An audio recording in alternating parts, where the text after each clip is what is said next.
Hi everybody, welcome to Live with Chaudhry. It's day 2 here at Pharma Lab in News, and I'm delighted to be joined by Lauren, Kelsey and Eva Kritikou, who are going to tell us a bit more about MAT research, or MAT research as I should say really. So how are you both first of all? Yeah, good. How are you? I'm very, very well. It's lovely to see you both. Now, first question, how's the show gone? This is the morning of day 2, so how was day 1? Busy.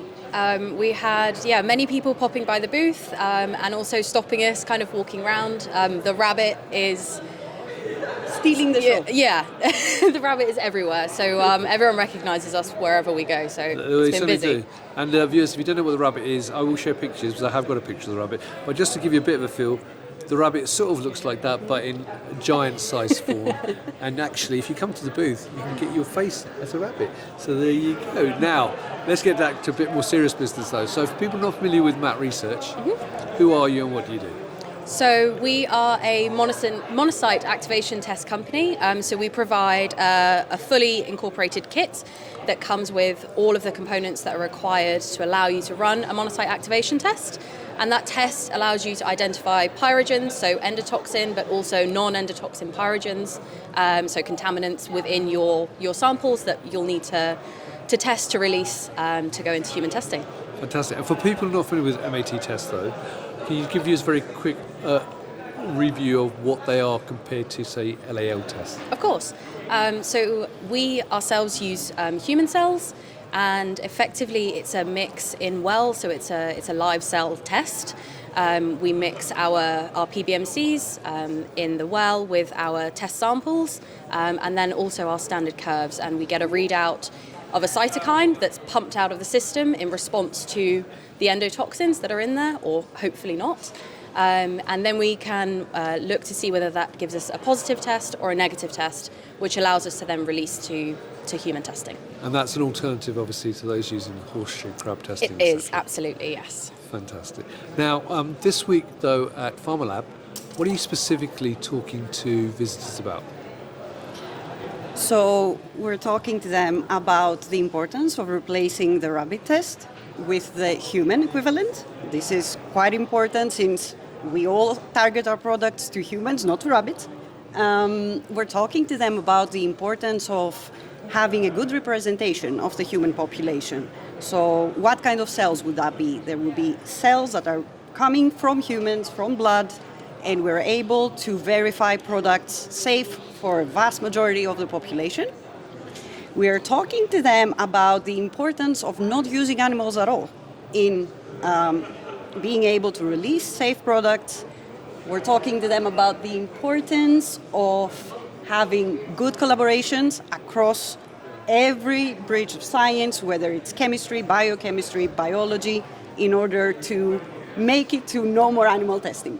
And this has been driven, though, by some changes, isn't it, Yes. in the Annex 1, isn't it? Am I right? Indeed. So the European Pharmacopoeia is actually banning the rabbit test because the human population is actually a better alternative. So there are not going to be any rabbit experiments approved from 2026 and on.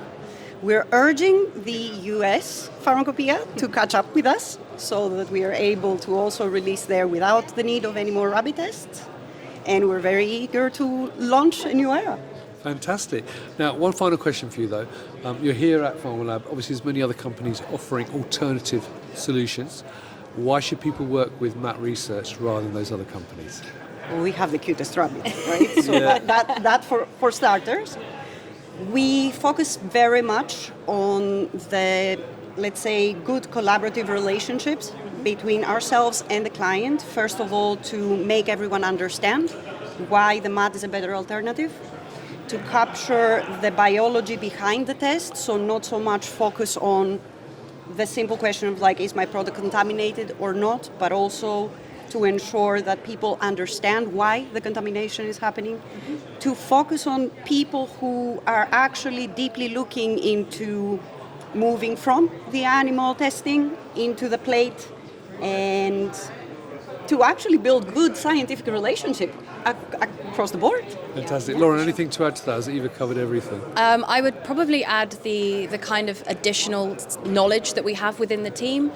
So we have members of the team that have been in the MAT industry for over 40 years at this point. So if we don't know, me and Ava have the answer, we are sure that the scientific team at MAT Research will be able to guide and help with medical device testing, with the complex drugs that tend to cause problems in typical tests like this.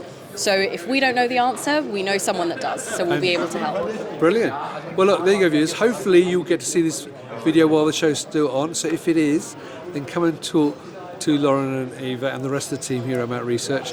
They'll be delighted to help you. And also you can, as I said, get a picture as a rabbit.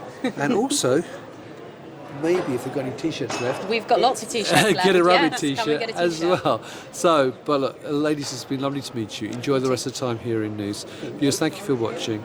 Until next time, as always, stay well and stay safe. Bye-bye. Thank you. Bye.